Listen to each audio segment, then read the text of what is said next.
start the recording. Hi, everybody. Welcome. Hello. The session's over. Thanks for joining us tonight. Just a couple of things. We do have closed captioning if anybody needs it, and you'll find that under the More button down at the bottom of your screen, and then click on Captions, and you can start the captions there. Please, tonight we have a lot to cover, and we have more people than usual on the call. 80 something registered. We have over 50 on so far. So please use the raise hand function. Some of you are really good about that, and I appreciate that. Others of you are not so good. Tend to just jump in, and when it's a smaller group, that's okay. But tonight, let's please use the raise hand when you want to speak, and so that way we can be fair to everyone and call on people in the order that they raise their hands. So we're just going to go over quickly what we're going to cover tonight, and then we'll get started. We have a guest tonight. We're very happy to have Senator Antoinette Cedillo Lopez. Welcome, Senator. And she's going to talk to us about her experience of the 2023 session.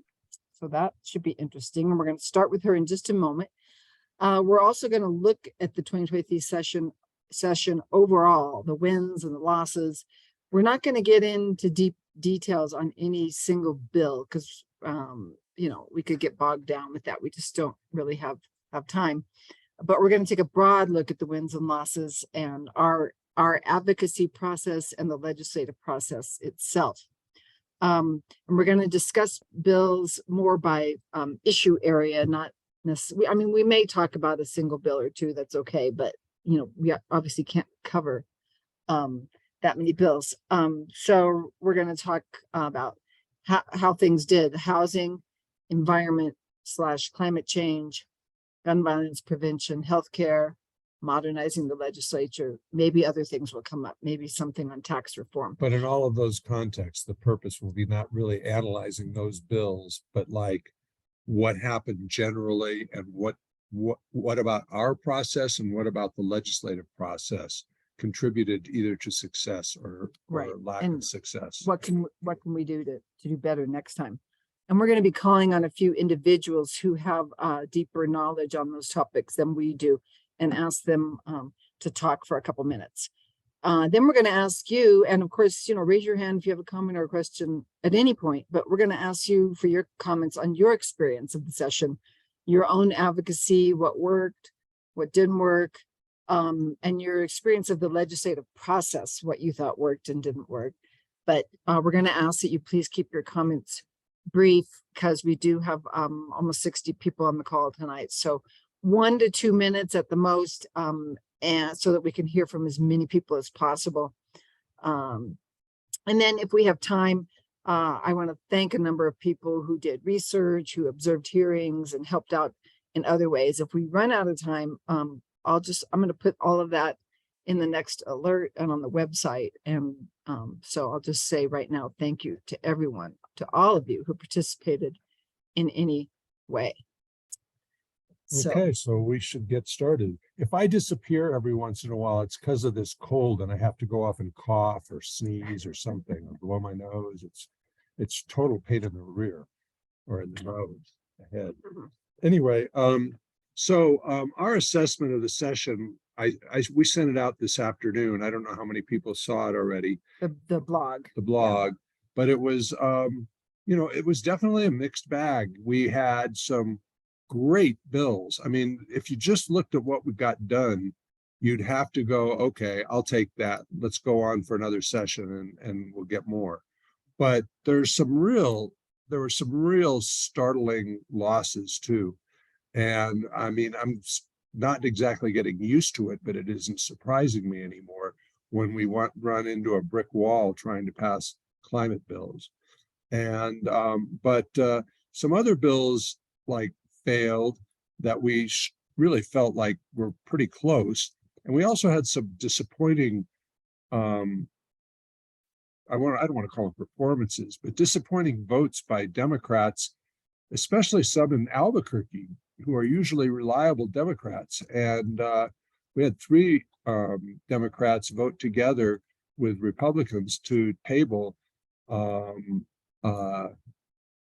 bills in like one hearing. And we've got to do something about that.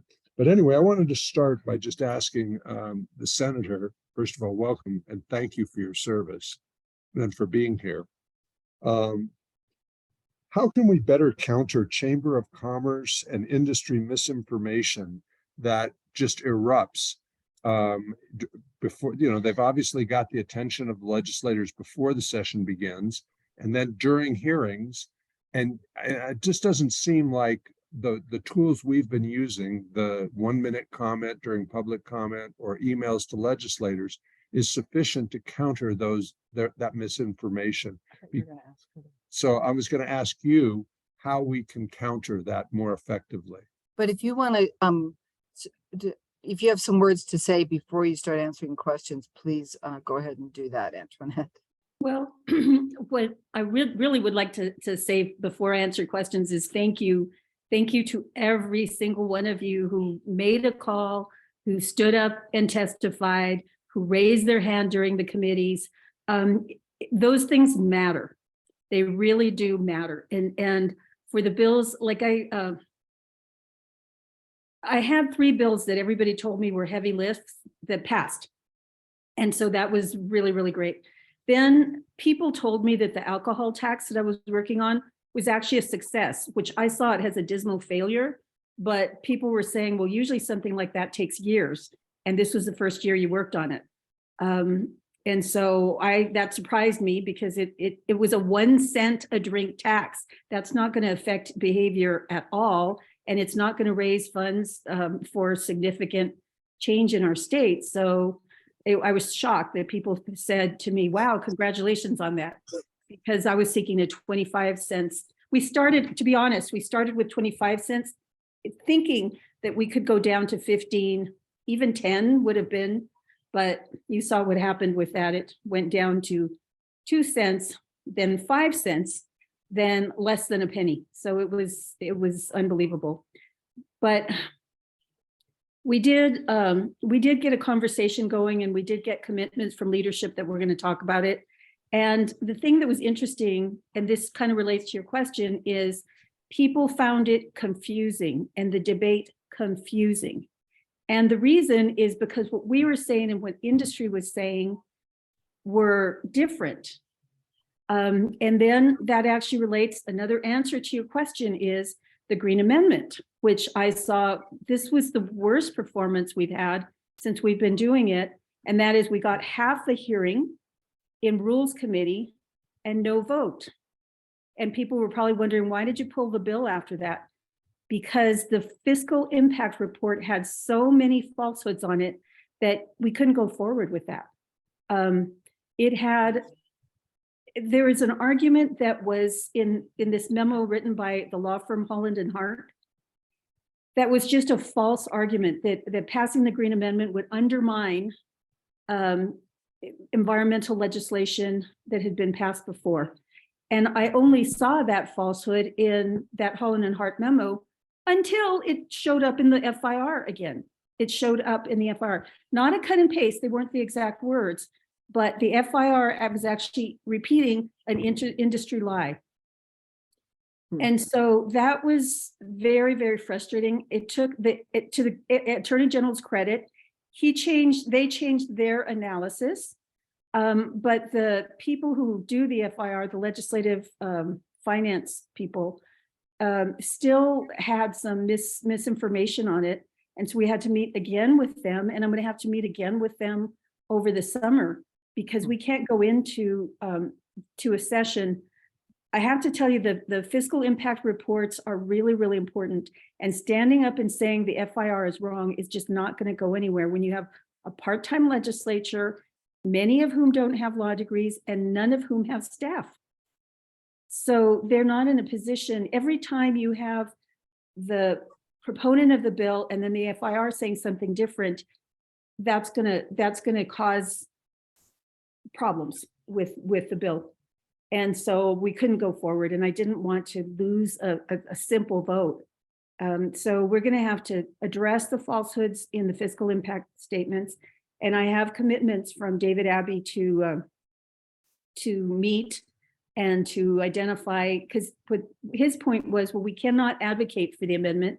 And I said, no, but you shouldn't lie about it either. Details.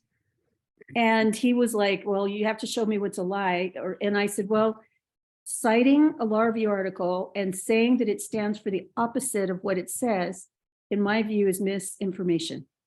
And that's what we can't have. So anyway, we're going to have long, drawn out meetings because it is a complex issue. And a lot of people don't understand the framework of the Constitution and where the legislature gets its power, and what an amendment in the Bill of Rights does. It's a limitation in government power. It doesn't give a private right of action to individuals against private property owners. It just limits government's power. And so people don't understand that. So when they hear, oh, this is gonna cause me to be sued if I do something that, you know, my neighbor doesn't like, the amendment wouldn't have had the capacity of doing that, but that's what people were believing. Right. And so that was tough. And so I think your question, to finally get back to your question, is we need to find a way to speak truth to power so that it's heard. And what that looks like, I don't know. I mean, every time I make a mistake, if I say something or mistake, I try to correct it. I try hard to correct it. I was joking with my colleagues, but maybe it's not a joke, is we should swear to tell the truth. So let me ask you, Antoinette. Legislative We swear to finance, uphold the Constitution. Shouldn't we swear to tell the truth? the people who write those financial fiscal impact reports are paid staff, aren't they?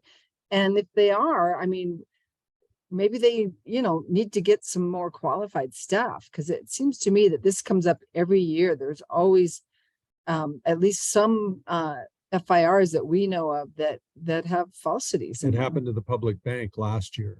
Yeah. And I'm just wondering, is there a way for advocates or bill sponsors to work with legislative council services while they're developing the FIR? Well, you're not supposed to, but I wonder how that Holland and Hart analysis got into the FIR. I can't imagine. So, basically they're supposed to be independent. And the way it works, and I learned a lot about it this time. It was a little bit of a mystery before, but the way it works is the bill is sent out to all the various agencies that are the relevant agencies. And then the agencies submit information about the bill, their perspective on the bill. And then the compiler of the fiscal impact report doesn't just compile these, they get sections. Like the Attorney General says this, and the, Right. MNERD says this, and whatever. And then they put them all in a row, and then they give their own analysis. This particular FIR, what I said to them is, you should at least read the case. For example, they cited the Robinson Township case, in the Pennsylvania case, the main leading case, for the exact opposite of what it stood for. And so I said, did you read it? And they said, no. And I said, it seems to me you should at least site check the damn thing. Any basic first year law student knows how to site check a case. That means go to the case, see if it says what they're saying. And they didn't do that. They don't do that. So I'm really going to talk to David Abbey about having some kind of verification. And maybe if they don't want to rewrite it, they should send it back and say, you submitted this FIR and the case doesn't seem to be saying what you think it's saying. And then the other thing they did is they didn't read any of the cases. It was all of what if, this might happen, this might happen, this might happen, instead of reading the cases and saying the good that it did do, or in my view, the good, what they did. And none of that happened. So we're going to have long discussions with David Abbey and his staff and see what can be done about it. I'm not making any accusations of evil or manipulation or anything. I'm just saying they were wrong. Yep. And, you know, and somehow we need to do that. But like I said, they're not supposed to be influenced by and they told me that. They said, well, we can't be an advocate for your amendment. And I said, I'm not asking you to be an advocate. I'm asking you to be correct. Do they have a step in the process where they give the draft of the FIR to the bill sponsors and say, did we get this right? No, you see it. I saw it for the first time the morning that it was appearing before that committee, because it came out the night before.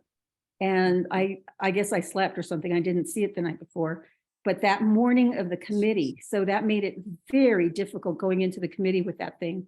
That's what you get for sleeping, Antoinette. I know it was shameful, absolutely shameful. So I have another question that might get at the process a bit. Can you walk us through the factors that contribute to your deciding to sponsor a bill in the first place? And what are the steps you take to facilitate success, including the selection of co-sponsors, expert panelists, interim hearing strategies, and the kinds of information you're going to use to advance your bill?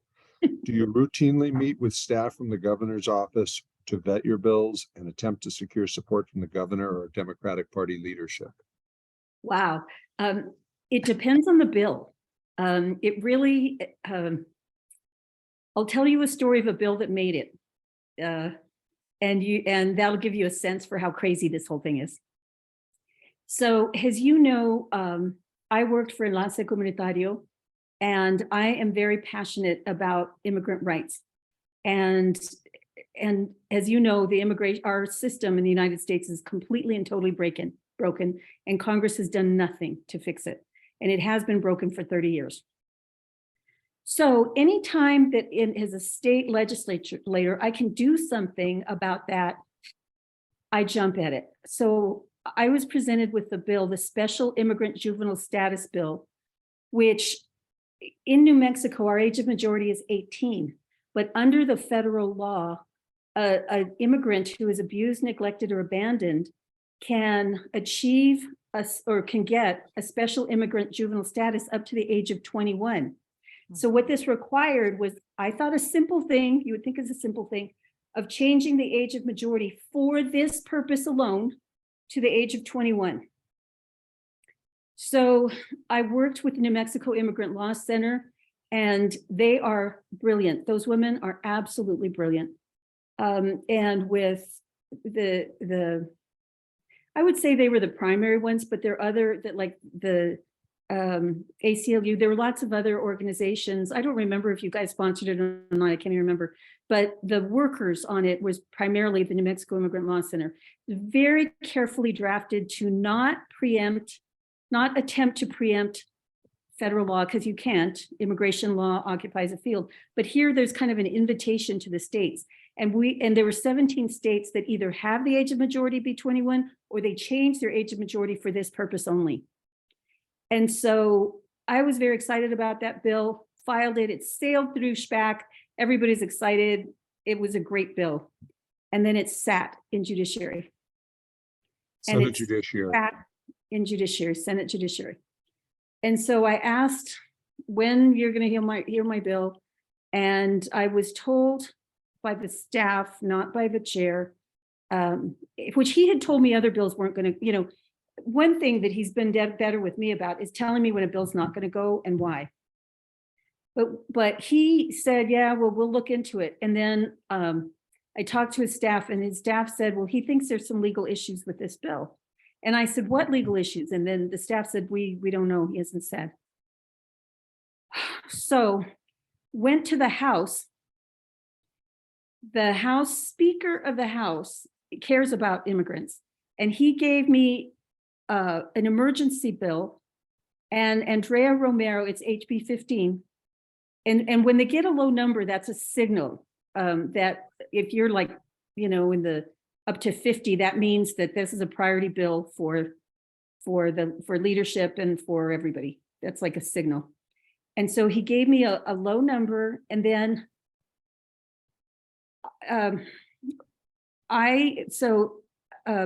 Eleanor Chavez has a foster child who used the special immigrant juvenile visa process. And so she was a co-sponsor. Andrea Romero, because she's just out of law school, you know, she would need to take it on the floor. So that's how I was thinking about the sponsors. Yadira Garula she sponsored the Senate. She actually came to me. So it's a process. Like sometimes people come to me and ask, can I sign on to your bill? And sometimes I ask them because I want whatever it is they bring. And so the 5 of us end up on that bill. It sails 100, no dissent in House Judiciary. They did take out one provision of the bill saying that this should be interpreted to meet its goal, that is to broaden the scope of relief to children in New Mexico. They took out that, and I understood that because they don't like directions to the courts. They don't like to give directions to the courts. And I was like, okay, that's fine. And then it sailed 100%, not a single dissenting vote in the House.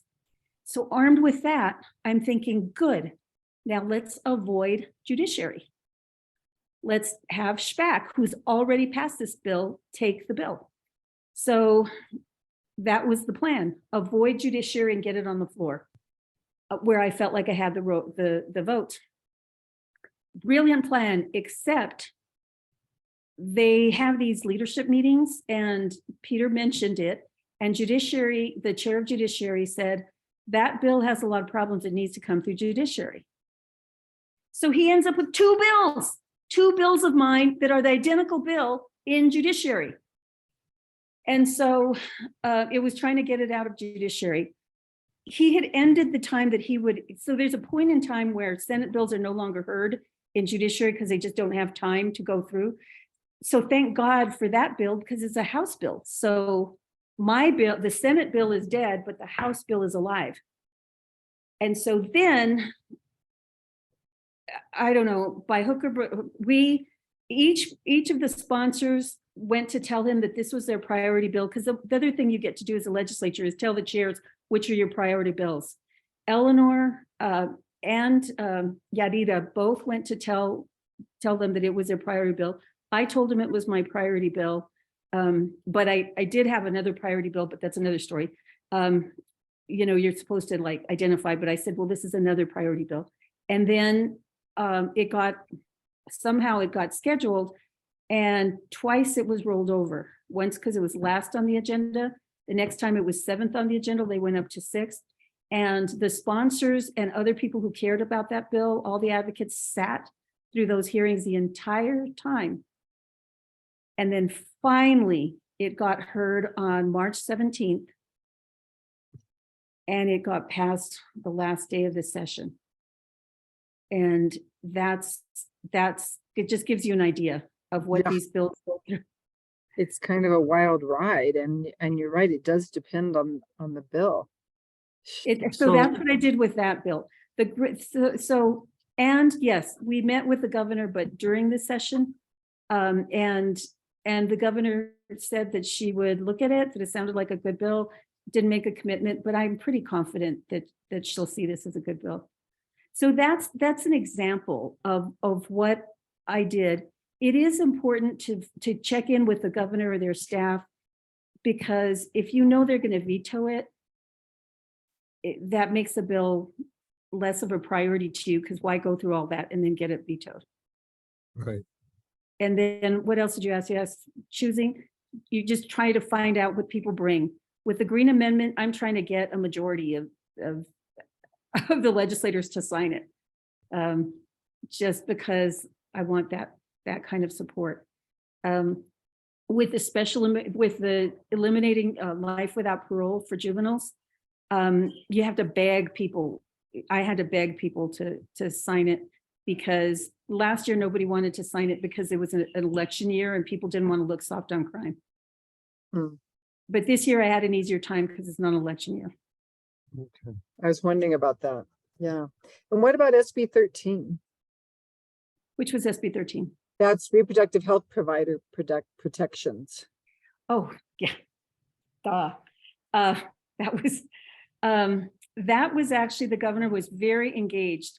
The goal was to take her executive orders and turn them into state law. So really, we were carrying that for the governor. The lead was Senator Linda Lopez, and I was second on the bill.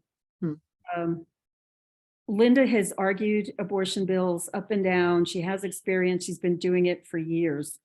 And so I thought she did a really good job. That was kind of random. That was a weird one, though. That was random because, so we knew we had the governor's backing, and we also knew that we had each of the caucuses had discussed it. Oh, I didn't even talk about caucus. Each of the caucuses had discussed it, and we knew it just needed to get a path, and then not to be amended too much. Because the thing about that bill that was challenging is there is nothing like that bill anywhere in the country. And that causes, like, the chair of judiciary heartburn, right? What are you doing? You know, how are you but to be honest, we were researching it and not making it up, because it was based in the existing law, but trying to stop Texas from coming over and prosecuting Texas's citizens for doing something in New Mexico that is legal has just not been done. And we managed to do it. Yeah, isn't it funny how anything that's sort of groundbreaking or transformational, it comes under suspicion. People were Nobody's suspicious. doing it. So people, and I started my speech on it. When I gave the speech, I said, we are doing something that's never been done. And the reason is Texas is doing something that's never been done. And so it was good. But that, I would say the governor chose us. I was not the lead, or maybe Linda, I'm not sure exactly, but I was asked to be on that bill. Okay, that's good to know. Like all these different pathways and all these different origins of these bills is what impacts or their outcome. Yeah. Did you have another question? Well, or should we take this some is questions? A more general question too, in terms of, we've had HB 188 was a very good bill that got hijacked and smushed into HB 12. Which one? Which was a really nasty, not a very good bill for the environment. Advanced Energy Transition, Advanced Energy Technology Act. Okay. My was favorite debacle. That was HB 12, right? That was HB 12. Right. And, this happens a lot. You get a bill and it moves along for a while, and then all of a sudden it's being merged into another bill.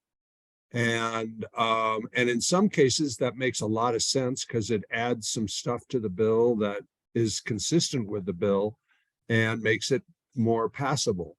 But in some cases, it's just a co-opting the bill and really destroying it.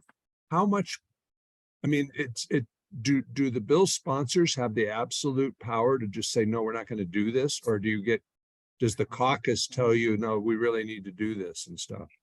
Well, again, depends on the bill, but all you can say is that's not a friendly amendment.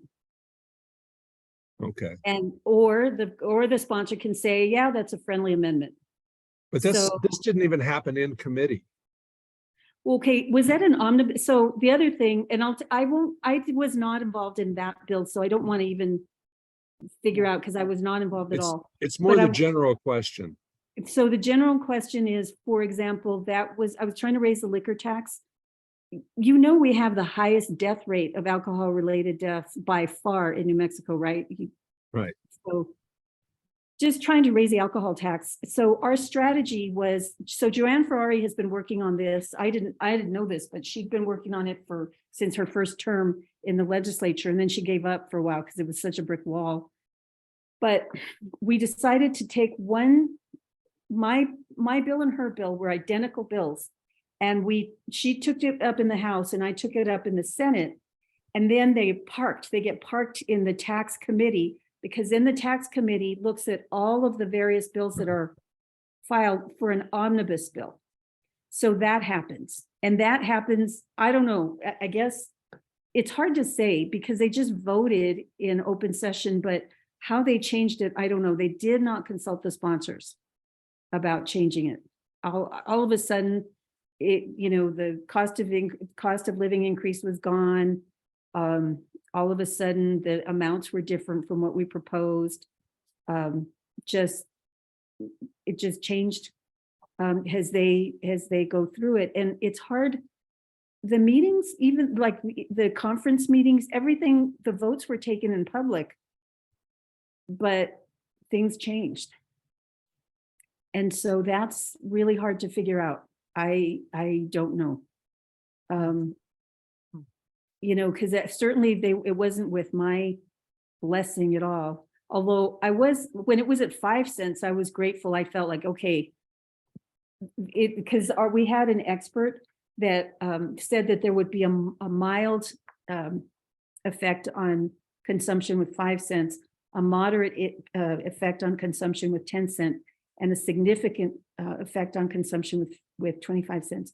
So with 5 cents, I was like, well, maybe this is measurable. I was, the best we could do, but it didn't even end up being there. It was less than a penny. Mhm.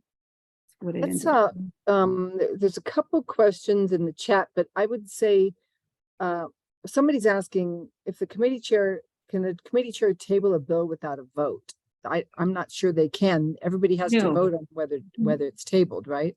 Right. Yeah, the committee, but there is some power, and this is probably what they're thinking. The committee can decline to schedule it because the committee chair controls the schedule of the bill completely and totally. So you go around begging the committee chair to hear your bill, and you make arguments like, a common argument is this passed the House unanimously. Right. You make an argument like, this is absolutely needed. The argument I was making for the special immigrant juveniles were, if this doesn't pass this year, then 20-year-olds will age out and they won't have another chance.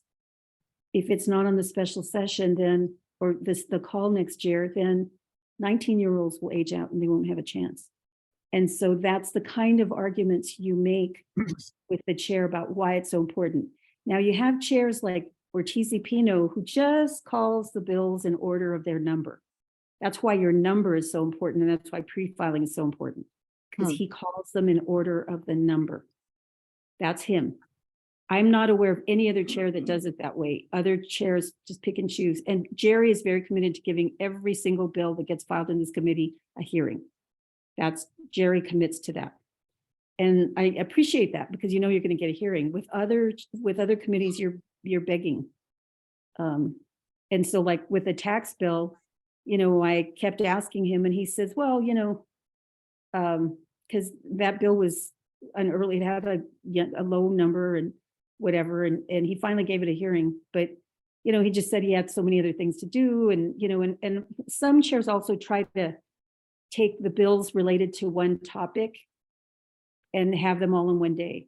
Like, so it's just, every chair has that particular chair, their idiosyncrasies, I guess. Mm-hmm. Yeah. Okay. There's if anybody has a question for the senator, please go ahead and raise your hand. I'm looking at the chat. I know somebody asked about the health security funding, but that actually she got junior money for that, so that's okay. I think it was 460,000. I think she told me she got 600. She got a couple hundred more than she actually asked for. I think it was about 600 and 575. Okay.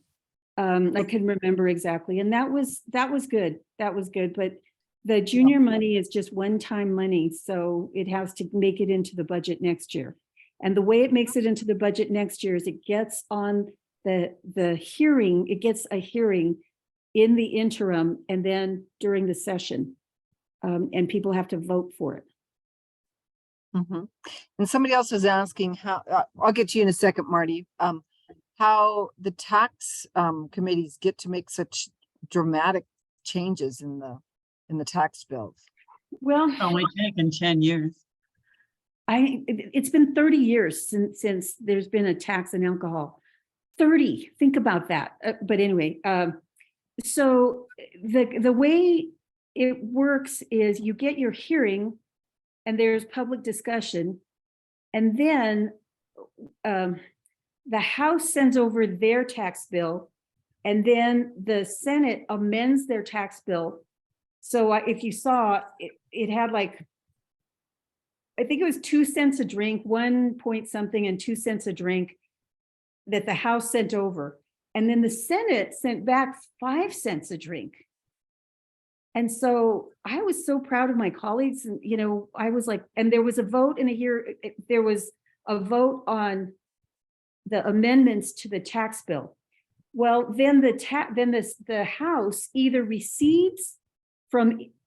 accepts the Senate's changes or does not accept the changes. Of course, they did not accept the changes. So that means there has to be a conference committee, and each of the leaders in each of the houses select 3 people to be on that committee. And Mimi selected Peter Worth, Benny Shendo, you always select the chair. And then Craig Brandt. And those were our negotiators going in. And I gave him hell. I was like, that was pretty poor negotiation where you lost. You went lower than they sent over in the first place. So I don't know. And they did have public meetings and they did vote on it, but there was really no explanation, just the numbers changed. Yeah. But it does seem that those 2 committees, both House Appropriations and Finance, Senate Finance, and the Tax and Rev committees have an inordinate policy influence, because their decisions about what money gets in the budget is what is basically a policy decision. And is there any way that can be more transparent, or, you know, or, I mean, there's no way you can not vote for the budget and have no budget at the end of the session. What happens if that happened? Well, Is it a special session? It's a special session. If I voted against the tax bill because I was so mad, but it didn't matter. It had solid Republican support too. But, you know, I don't know if you noticed, it was also a big giveaway to oil and gas, which I pointed out. What a Huge. surprise. Yeah. How was that? Depressing. Well, so that there was a part of the bill that the House, that the Senate amended out, that the House sent over, which was for what's it called? Direct point taxation, where if the industry is not selling within the state, it doesn't get taxed within the state. And of course, oil and gas, none of it is sold within the state. It's all sold outside the state. So that's a huge, huge tax break they got.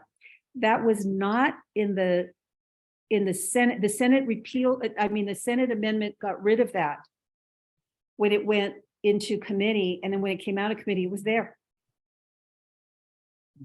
So is that why you voted against the committee? I voted for that and the alcohol thing. I was just like, you know, I couldn't vote for it. And people were telling me, so you're going to tell your constituents that you voted against a $500 rebate for them? And I said, yeah, and I'm going to tell them why. Yeah. But it passed anyway, so my constituents are probably going to be mad. Let's go to the questions that people have their hands up, and then because we're going to have to move on pretty soon. I know it looks like there's a lot of comments and questions in the chat too, but go ahead, Marty. What was your question? Okay, actually, it's not a question. The 575,000 that went for the 290, 293 The health security bills, yeah. analysis, the cost drivers, that was in the junior bill, but the Senate, the Finance Committee is going to do the Medicaid managed care analysis itself. So that 575 is going entirely to the cost drivers, and we're getting the research done on the Medicaid managed care as well. Yeah. Yeah, Okay. I thought that was definitely progress. It wasn't as much as they wanted, but it was No, progress. Yeah. And that's Well, the what we thing. want is health are you a security. half, yeah. Are you a half glass? I'm usually a glass half full kind of person, but you get angry. Yes. Yeah. Ray Ellen. So quick question, Senator. I know a lot of us at Indivisible Albuquerque spend a lot of time going up, making public comment, contacting everybody about everything. I'm just Banners curious. on the freeway. Yeah, exactly. Banners on the freeway. We caused a couple accidents there. Sorry. But I'm curious about the public comment actually, and if that actually ever changes anybody on the committee's mind. Because, we're carefully preparing our thoughts and making our points. But it always seemed to me that the fix is already in, and that no matter what we say in public comment in our minute or 3 or whatever we're gracefully allowed, doesn't really change any minds. And I'd just like your thoughts on is public comment really valuable, or is it just something to make us all feel like we're taking part? Bless our heart. I think it's valuable. I know I listened to it and it certainly has changed my mind on things because, you read something and then somebody tells a personal story or somebody then points something that I didn't know. At the very least, I'll ask questions. Like, I don't know if you saw, I would say, hey, this person asked this question, what's your response? Or, whatever. I'll never forget when they were going, I think it was HB 11. The sponsors expert, Reeves expert said, oh, everybody loves this bill. And there were about 9 organizations that had stood up and did not like the bill. And so I said, well, how could you say that when you had nine organizations stand up in favor? And so certainly I was sort of more disposed to the bill until I heard the organization stand up against it. It was the omnibus bill. And I was troubled about having it in the Attorney General's office. I don't think that's the right place for it. So I did go in with that trouble, but the agency's obviously troubled. And so I went in kind of positive. But when we had like Olay and all these organizations stand up, that certainly affected me. And I had not, apparently what happened with that bill is it kind of went by under the radar and people weren't aware of it. And then when they stood up in opposition, it really got my attention. And that happens a lot. And honestly, with Retake, I think Paul and I were texting during one meeting. Now I forgot what it was, Paul, where, I was texting Paul. Do you remember what it was, Paul? But we had a different perspective and we were going back and forth through text. Do you remember what it was, Paul? Now I can't even remember. It was early in the session. I was saying, keep talking and maybe I'll remember, because that's what I do during every hearing is just text any legislature on the committee who. Yeah, I forgot what it was. But we were texting back and forth, and anyway, I was saying no.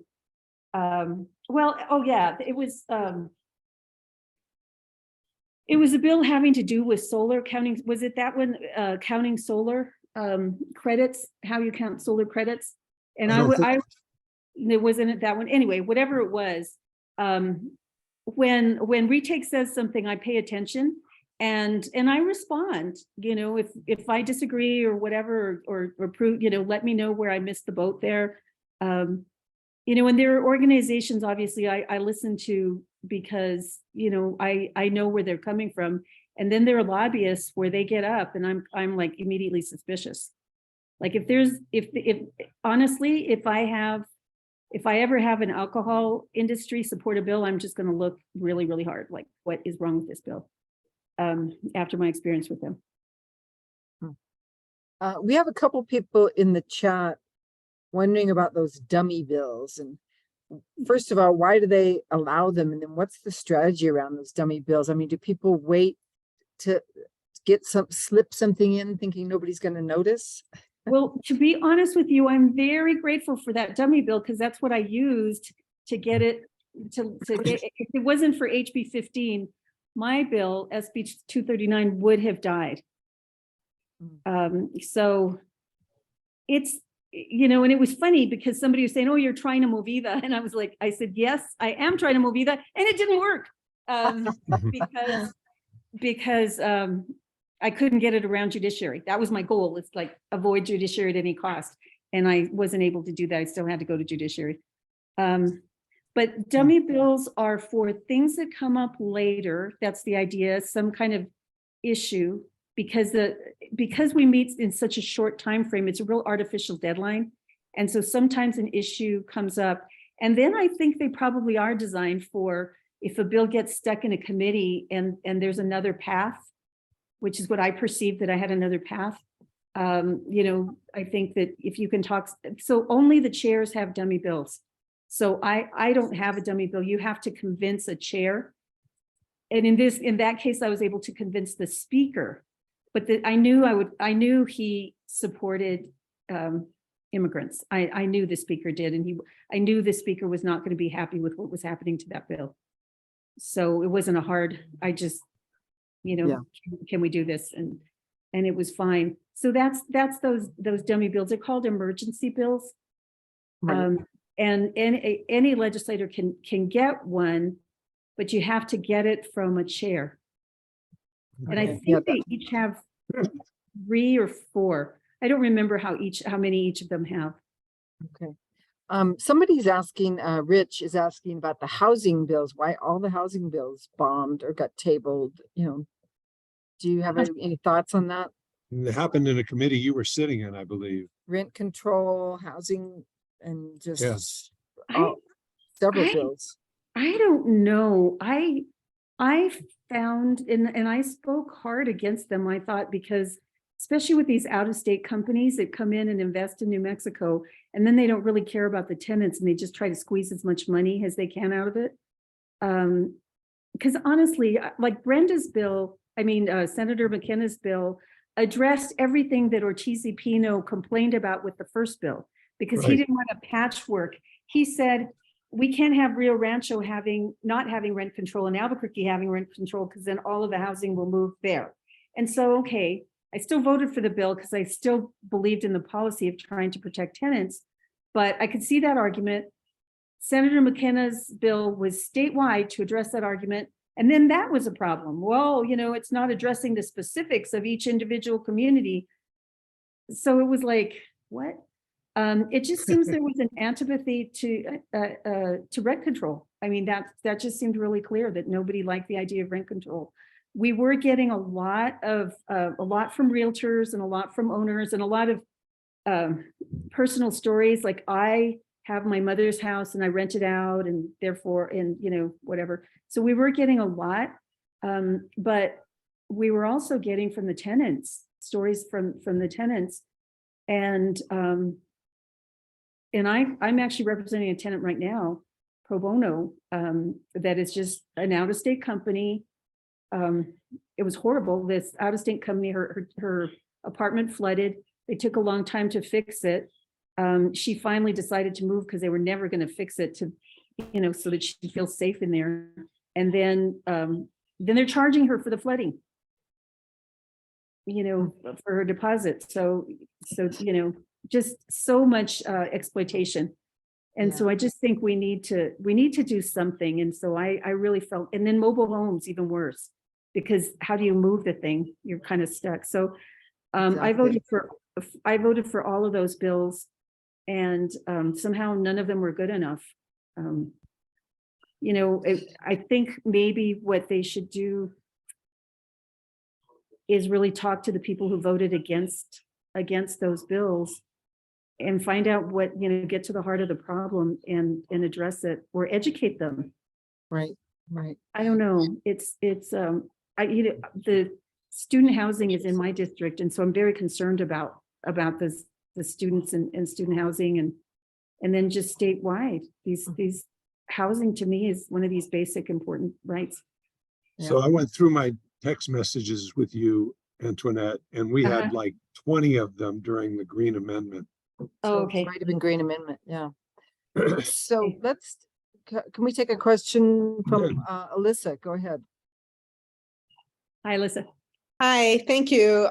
Thank you, Senator, for working on so many issues, being such a huge champion, including housing, which is one of my huge passions.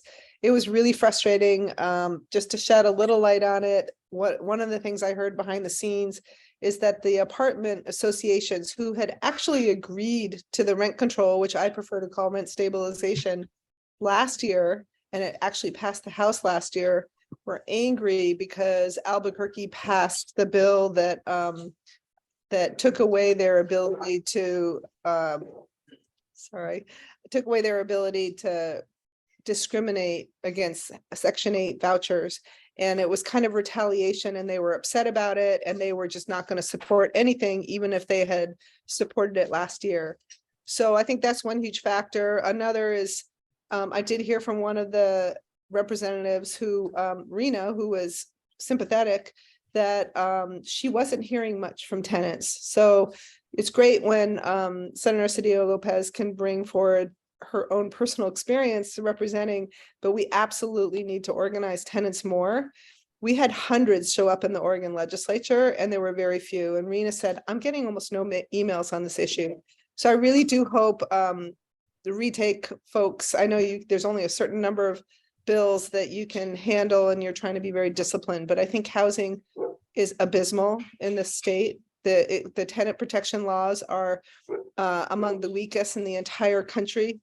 And it's really an outrage. And many Democrats, even like Alcone, voted against the tenant protections this year when he had voted for it last year. So I think the senator's right. You know, part of the strategy now is to go back and talk to the people who did not support it, but it really needs a much bigger groundswell of support. You know that the apartment associations and realtor associations are out there at all the parties giving money. They've got the ear, and it's incredibly in the short sessions that you have and we have in New Mexico, and you get up and you get 90 seconds. I mean, it's really hard to combat what they're hearing from one side when all you've got is 90 seconds in the legislature.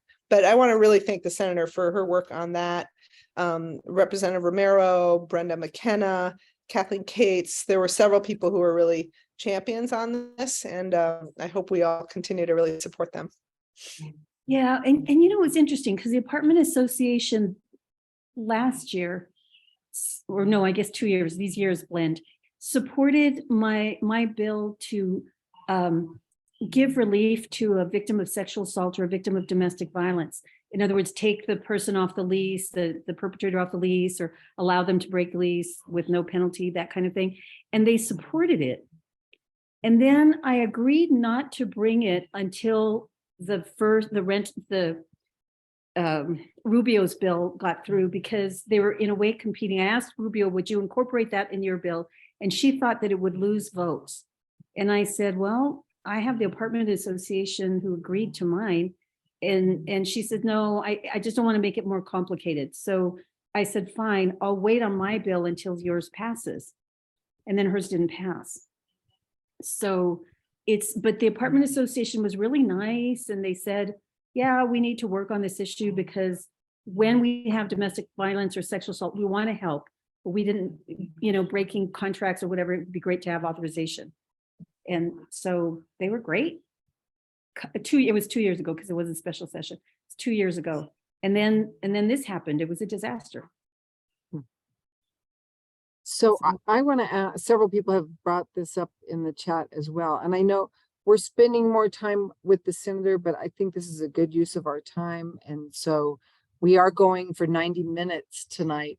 So, you know, let's just keep talking with the senator till at least 7, and then we can take more questions or comments from others. What about HJR 2, HJR 8? I think that's the 2, the legislative changes and the paid legislature.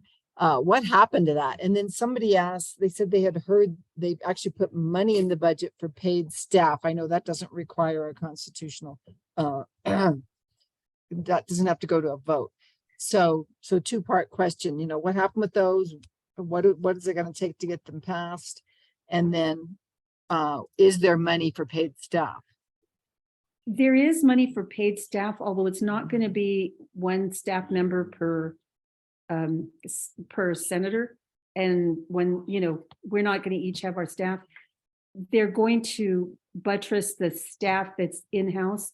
So instead of, like, sometimes I get, when I get constituent services, I can refer them to the staff that will be working in Santa Fe, instead of trying to deal with it by myself.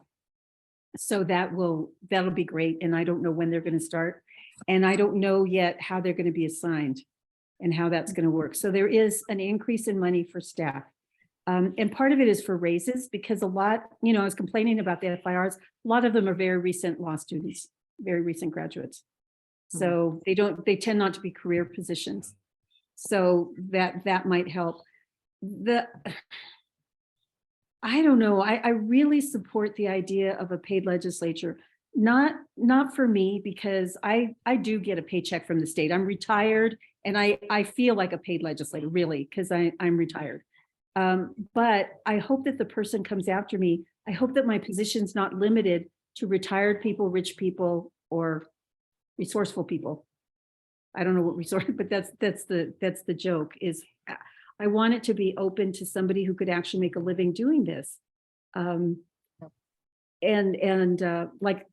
not for me, but for the people But after what me. happened? Why didn't that get through? I mean, It didn't get scheduled. And so it's really, you have to look at the chairs and the speaker. It didn't get scheduled. And it never made it over to the Senate. I felt like it had a majority. I'm not the whip, so it would be good to ask Senator Padilla what he thinks, and maybe he didn't whip it. But my perception was it had a majority in the Senate. That was my perception, because of just talking to individual senators and the hardship that it poses. so if the bill is stuck in a committee, does that get discussed in caucus, or can you, let's say it's in the House, can you go to Javier and say, look, can you talk to the chair of House Judiciary and say they've got to get this bill scheduled? Or would Worth do that in the Senate? Well, anybody can do that. It would probably have more power coming from Worth, or, from the governor can call and say. The speaker would have more power. I did that, went and complained about bills not making it over, and complained about, and asked, can you schedule a bill, and tried to make my case for why. You probably should talk to maybe one of the women who sponsored it in the House. And their strategy, they didn't have a Senate version. So sometimes, and leadership will tell you they hate this, but sometimes it makes sense to have one going up in both sides, and then whichever one makes it first to the other side, then that's the one you push. But they didn't have a Senate version. And my perspective, just talking to my colleagues, and I'm not sure about the Republicans, but even Republicans, it's a sacrifice to serve. It really is a sacrifice to serve. And so it affects, and then you see people, Sapien said that it was affecting his business too much. That's why he stepped down. It's just really a sacrifice. And at least if you got paid, you wouldn't, at least you wouldn't have to do something else to make it up. Yeah. Well, Senator Jaramillo, for example, said, I would take leave without pay. And that would be fine if I were just paid even for the time I was in session. Cindy, go ahead. Hi, Cindy, you're on mute. Okay, hi.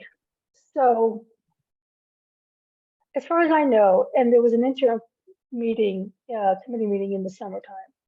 And I remember Mimi Stewart sort of throwing up her hands in disgust about modernizing the legislature and saying, good luck, I've tried, and it's not going to happen. And I have to say, all the conversations I've had from the Senate side, I got the same reaction. So you say that there was a lot of enthusiasm for it, but my experience as a constituent is just the opposite. People telling me there's not enough votes, Nobody wants to do it. It was very discouraging. And everything that we've been talking about during this call is really a result of not enough time, not enough bandwidth, not enough human endeavor to get it done. They couldn't get it done. You can't get it done in 6 days. Frankly, I think we should go back with 90 days because it's still just a chaotic mess at the end. So maybe we actually need more time, but I really got a lot of Senate and House people telling me there's just not a lot. Don't expect, because I was very encouraged by all the editorials I was seeing from all the newspapers, and one person said, not going to happen. This was early in the session, not going to happen. So Well, the reason, yeah, go ahead. the reason that I thought there was, and maybe you have to kind of look at leadership, because the argument against it is an argument people will not articulate, and that is, I will have more competition against me because not that many people can afford to do what I do. And nobody's going to say that publicly, right? But Right. they're not. So then you hear, oh, other people don't like it. But the truth is, it's not fair to the state of New Mexico to close off this job to the rich and retired and resourceful. It's just not fair. I'm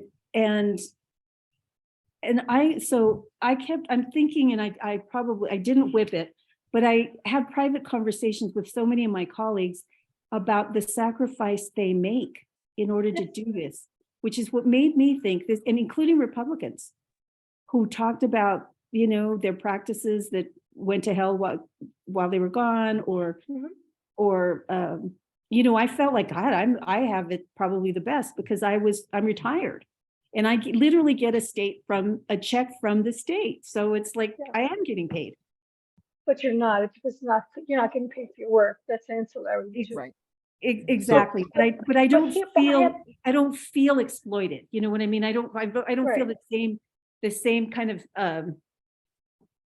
it's the same kind of like, God, this is such a sacrifice. And then some people you saw, Kay Bunka, step down. It's just, you think that you can handle it. And then you get here and you think, I can't sacrifice my kids. Right. One thing Especially that for we should think about, working can I just say people. Yeah. one more thing? Yeah. Because one of the representatives said, well, I would give it back if it was given to me. Well, why don't we make it optional? Why should the whole thing be tabled? If you don't want it, don't take it. That's something that maybe we should consider. That's another thing. And they will say this. They will say is my constituents will hold it against me if I vote to pay myself. Right. And so that's another kind of political thing. And my response to that is we'll make it later. Like we gave the governor a raise, but not this governor. It's going to go into effect with the next governor. And so we could do that and not have it be for us, have it be for the people who come after us. That would be fine. And we're working on the institution and not us, not trying to enrich ourselves. Yeah. So we want to That's good try and advice. do a little shift here, because one of the things we were most concerned about talking about today is why can we get nothing done on climate? And, I haven't brought it up there much in the huddles because the answer seems so obvious. It's because the government is bought by gas and oil. And by bought, I don't mean, somebody from Namoga coming up and slipping $1,000 in somebody's pocket, but that, they have the influence, they have the access, and by being the source of so much of our revenue, they can manipulate the process. And just what you were saying, Antoinette, earlier about the tax change they got that will allow them to escape paying taxes on the oil they export. They are not good communities. They are not good corporate citizens. They will take advantage of every opportunity they can to screw us. And they don't care if they screw the planet. And at some point, you tried 4 or 5 years ago with just offering a moratorium on fracking, new fracking.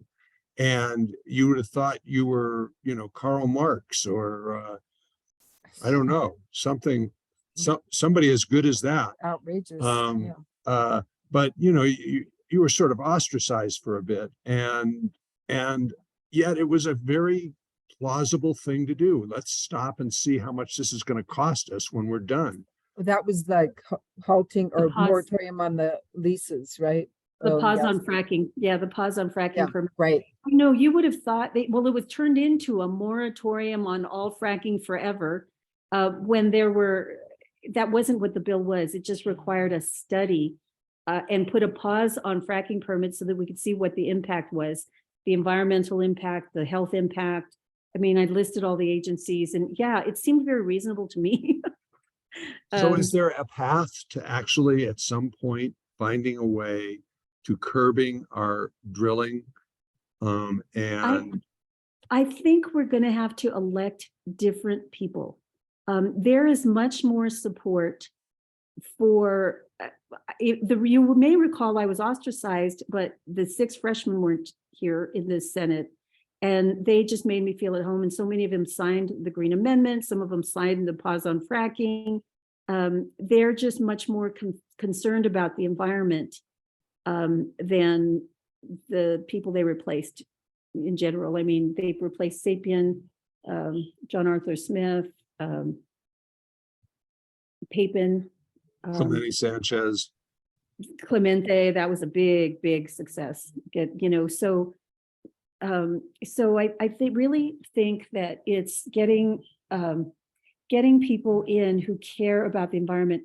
One of the reasons I'm so passionate about the Green Amendment is I think when we swear to uphold the Constitution and the environment is part of it, and the legislators have seen, because I predict that it'll win with at least 60% of the vote. I really believe that the legislators will change and realize this is what the people want. Now, yes, we get a lot of income, but we only get 20% of the net, while Texas collects 25% of the gross. And so even a bill to change that didn't go anywhere. Now, wouldn't you think that is common sense that we should at least get what our competitor Texas gets? Yes. Once this the Zoom is over, I think it'd be good to have another conversation, maybe in another Zoom conversation with a smaller number of people about an election strategy around that, because I think you're absolutely right. We've got too many, and it didn't just confine itself to climate. It happened. We had surprising votes all over the place where the brackish water thing was going to move forward, and like you were there for that. That was just horrific. Outrageous.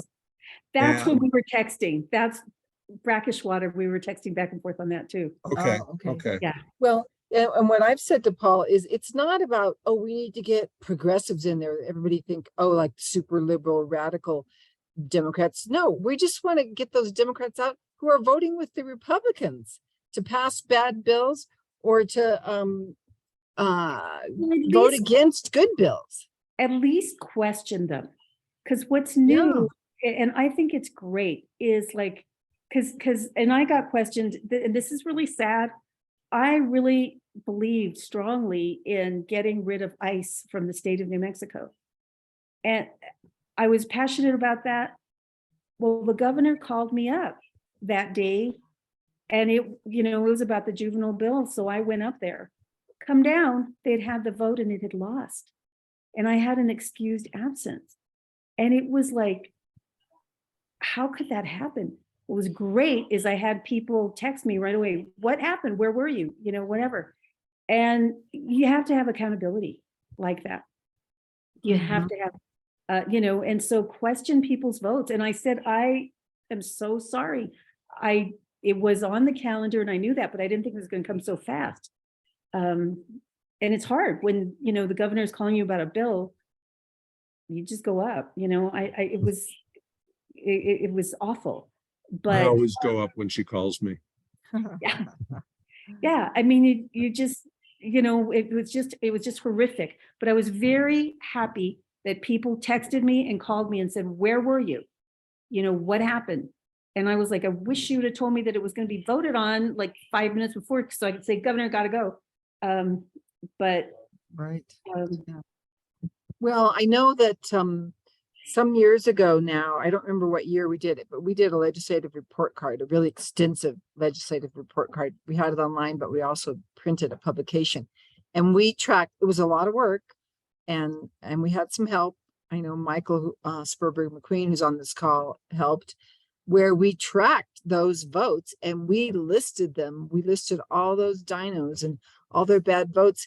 And then when the election came around, most of them, I think 6 out of 8 that we quote unquote targeted, I don't like that word, lost, you know. And I wouldn't call it targeting. It's just accountability. Shine light on our Right. vote. Yeah. Right. Shine It light wasn't on the personal. It was just you vote the wrong way. And Right. we're not okay with that. And I Well, remember John and Arthur's. some other people will think they voted the right way. You know what I mean? It's just shine light on the vote. Yeah. I remember John Arthur Smith saying to Paul and I, well, you know, I'm only doing what I can do for my community. And if you get rid of me, you're going to get a Republican in there. Well, he was right, but not as chair of the Senate Finance Committee. Right. So, you know, much less damage from that Republican than what he was doing as a Democratic chair. Well, and when I first got there, it was the middle, the like 5 or 6 Democrats who really ran it. Because if they went with Right. the Dems or whoever they went with is who was going to win. And it's not so predictable now. And I like that. Okay. Yeah. There's not like 6 that are just kind of deciding what's going to happen. Yeah.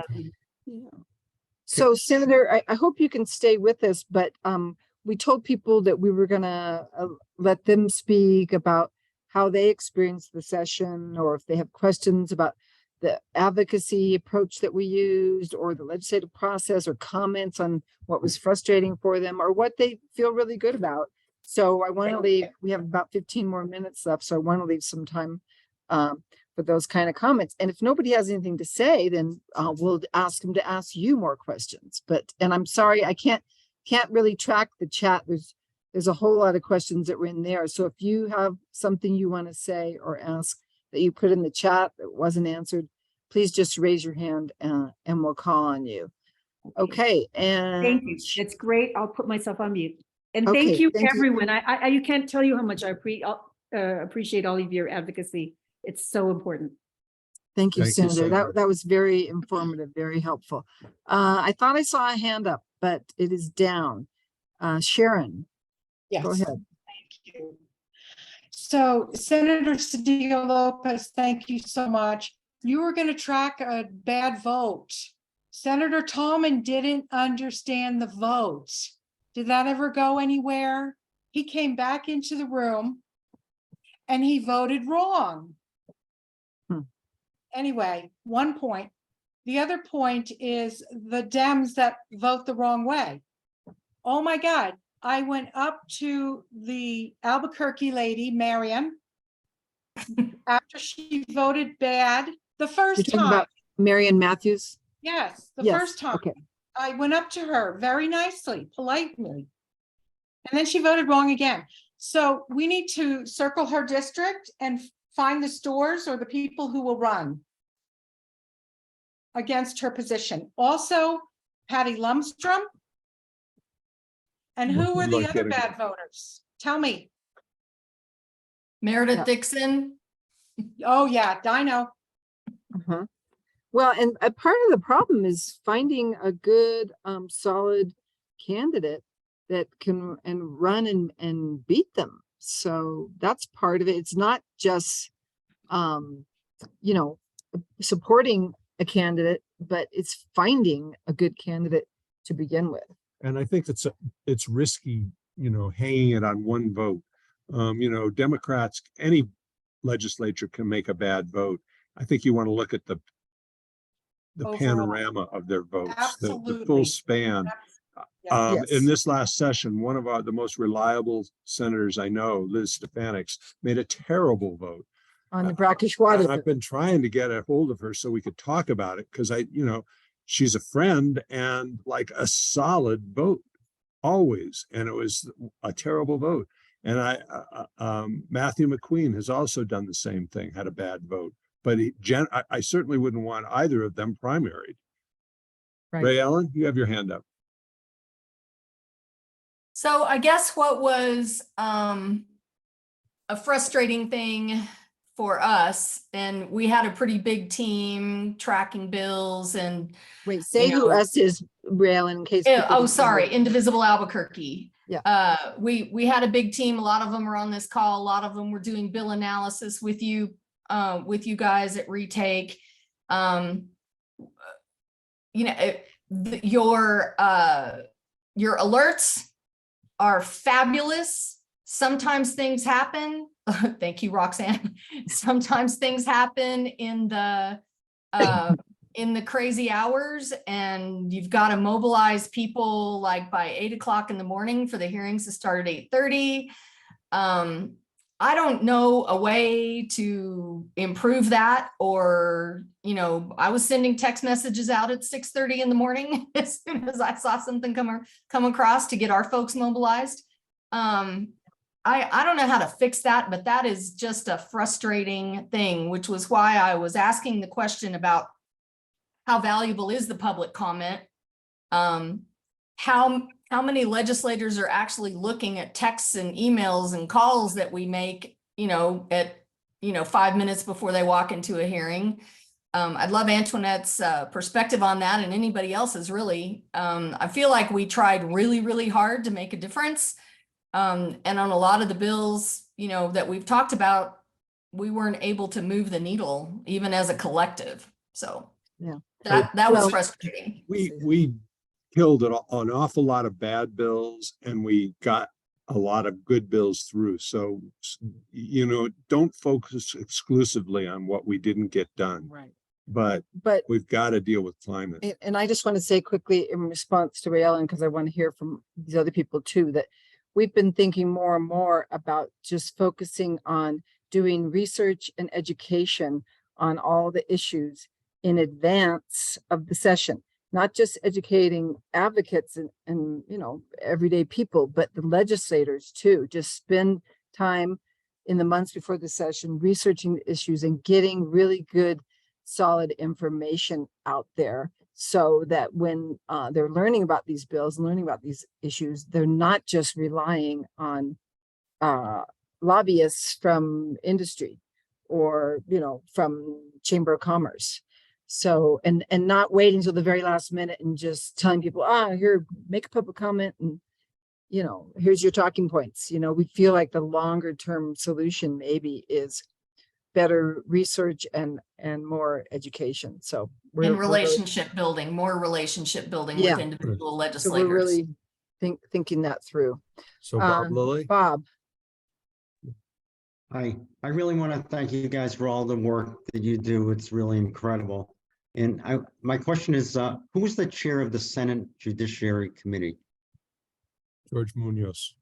and is that George, finance? Senate Judiciary? Yeah, I'm no, sorry, that's finance. Joseph Cervantes. That's what I thought. Okay, and I get from your, I'm in Doñana County, and I have very kind of negative feelings about Joe Cervantes.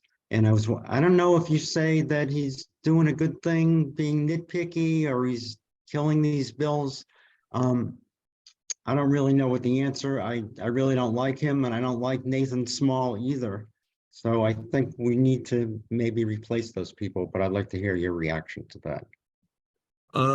I'd be interested in Antoinette's response in relation to Joseph, but I think that sometimes he plays a critical role in the legislative process, and that the Senate defers to him for that role. Like, some of these bills are terribly written, and if you pass them terribly written, they're terribly written laws. And Right. so but he's also got a huge ego, clearly, and has never seen a bill that was well written before he got his hands on it.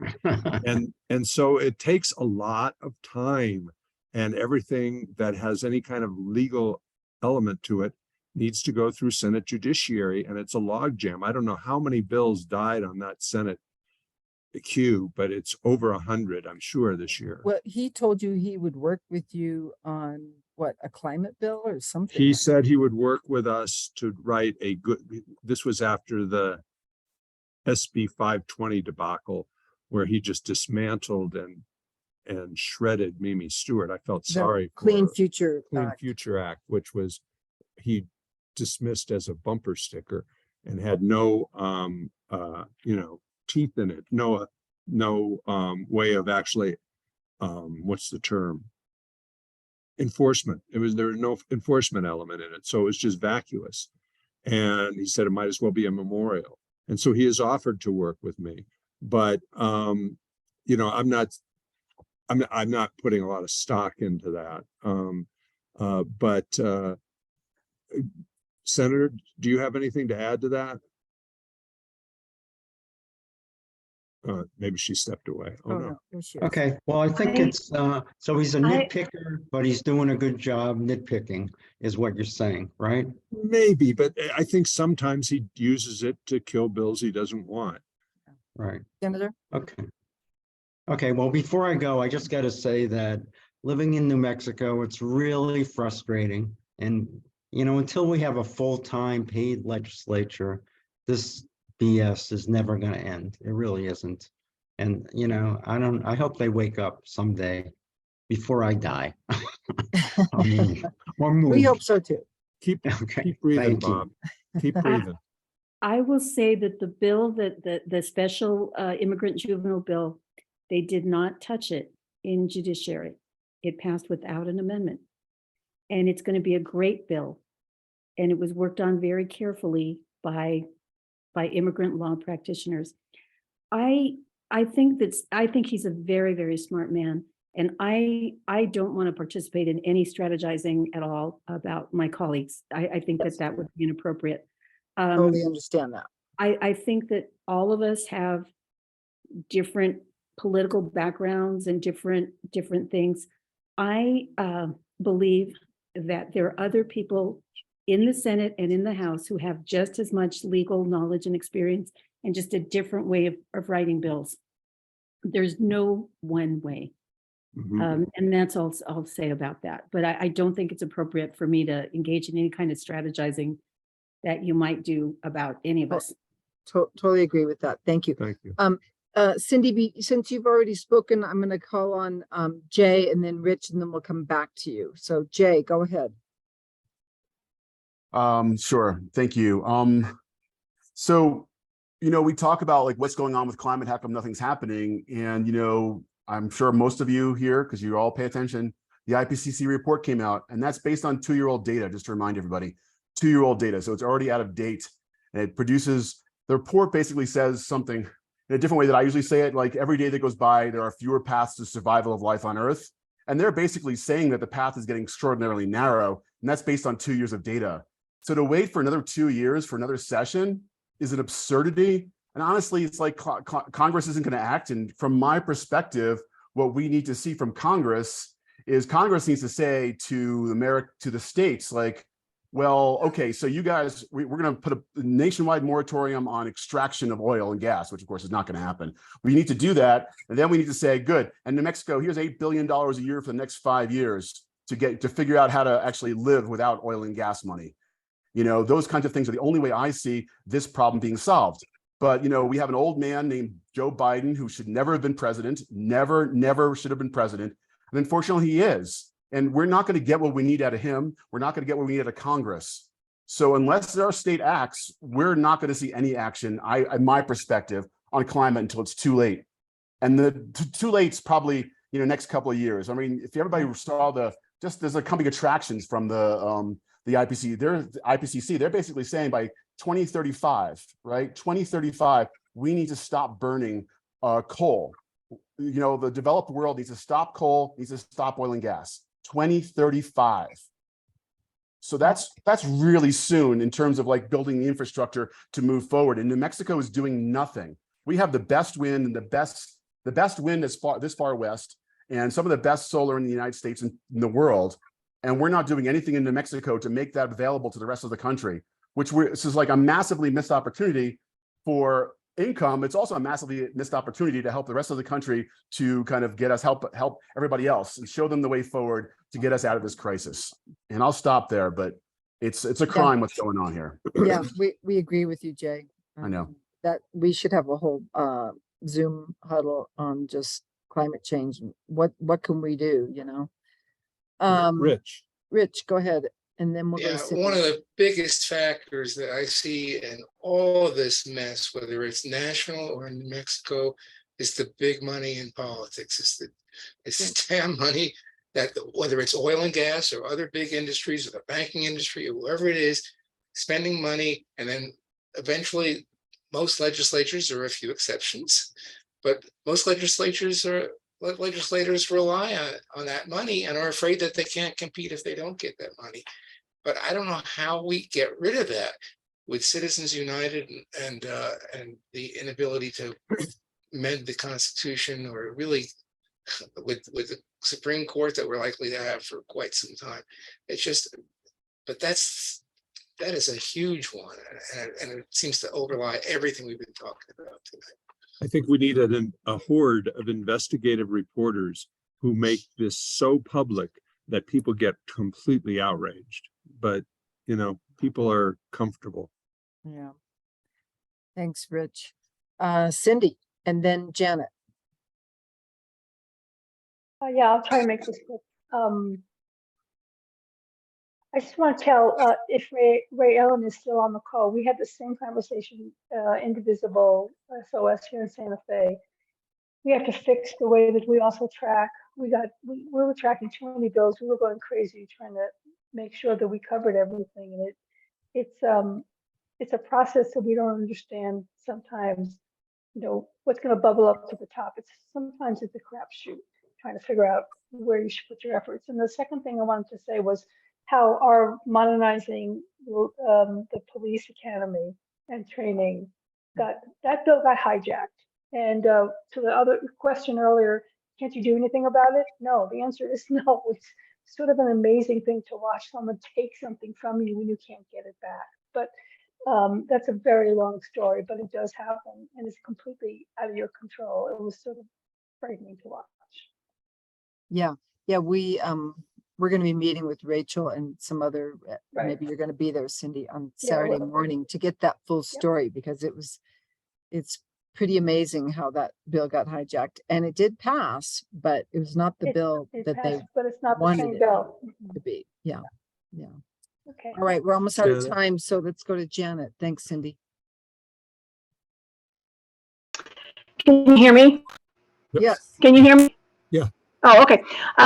I just want to say a couple things. I appreciate what Jay said. I certainly appreciate, ditto. Thanks for all the work that you have done. And Senator Cedillo Lopez. I'm looking at what's happening in Paris. I'm looking at what's happening in England, what's just recently happened in LA with the 3-day strike. And I just feel like unless we have some kind of a major general strike, this kind of stuff is going to keep going on and on and on. And I mean, it has to be targeted. It has to be coordinated. It has to be big, maybe as big as what we did with Iraq, even though that didn't stop the war. But people need to wake up and see, what exactly is going on, and look at what just happened in Sweden, I guess. Greta Thunberg and their crew, they're going to be able to sue the government. And so it's happening everywhere. How do we pick that up and bring it here? Anyway, that's just me. Thank you so much for everything. It's really helped me a lot to stay focused. So we're going to be Thank you, back in a couple of weeks. We're going to skip next week. And we'll be back in a couple of weeks after we've had some time to digest this and to meet with other people and talk more. So But- that's Wednesday, April 5th, 6 o'clock. We'll put that out there. And then what we're thinking, I mean, we're going to be thinking about this over the next couple of weeks. Maybe we'll continue to do monthly huddles like this to continue to talk about strategy, and are we going to do something during the interim hearings? And then, what can we do, especially around climate change? Because God knows somebody has to do something. I don't know if it's going to be us. I mean, we're going to try for sure. So just know that monthly, we're pretty sure we're going to keep doing this throughout the year, because once we drop it and then we don't meet for 9 months, it's sort of like, I don't know, we lose the thread, and there's so much that could be being done in the meantime. So I wanted to close with this. Going into this session, Roxanne and I felt like it was going to be our last session. We just can't do this. It's just too much work and it's really hard. And, you get through the session and I'm going like, how can we not do this? So we're going to be rethinking a lot of stuff, but a lot of it is going to be involving people like you in teams about the things you're passionate about. And I think what you were saying, Janet, is right. We have to come up with some strategies that actually catch fire and get people's attention. I was struck by when we were arrested at the Roundhouse in the governor's office with yucca it was a yucca thing. And 4 years that ago. was 3 or 4 years ago. And that felt like we were doing something. It didn't get any traction whatsoever. And it didn't have any resonance anywhere else. It wasn't as if but I can remember during the Vietnam War in Santa Barbara, we laid in the frigging freeway on 101 and blocked the state freeway for hours until they dragged us out of there. And we burned a Bank of America. And I mean, there's things we have to do that are outside the pale of normal politics, or we're just going to continue to get squashed, and it's not okay. And if any of you want to read a book that'll give you a good picture of where we're headed if we don't get our act together, Parable of the Sower by Octavia Butler. It's a sci-fi book, but wow, it could happen. It's like we're almost there. It's like 2025, only she wrote it in 1990. And it's bands of people walking up and down the highways of California in gangs trying to save their lives because there's no government, there's no nothing going on in the Total chaos. And that's what we're headed for, because people don't have any food, won't have any food, they won't have water, and they'll do anything to get it. And we can prevent that. And it's our responsibility to do that. And I think, let me just point out, that's what Haiti is going through right now. If any of you have heard of the news from Haiti, gangs are controlling the streets. They're moving, they're growing. Haiti's government is asking for help. No one's responding. I mean, and that's just, I feel like exactly what you're saying. That's what we're headed for. And yes, we need to find different strategies. Thank you. Thanks, everybody. Yeah, we'll send out a note, and what we're doing, and I think we may have said this either in the blog or yesterday's alert, we're trying to dig a little deeper on some of these bills that didn't make it and really figure out what are the main issues, why, and so what can we do to make it happen next year? I mean, it's always frustrating at the end of the session. You're like, shit, now we got to wait a whole nother year to make anything happen. So very frustrating, but it's not going to happen next year if we don't figure out what went wrong this year. So whatever we're learning, we'll be sharing that with you. And thank you for being here tonight. Thank you, Senator Cedillo Lopez. Thank you very much, Senator. Thank you You're to an all of you inspiration. who have been part of this, and just keep thinking about what we need to do, and come back in 2 weeks and we'll talk some more. Okay, thanks, everybody. Thank you. Good night.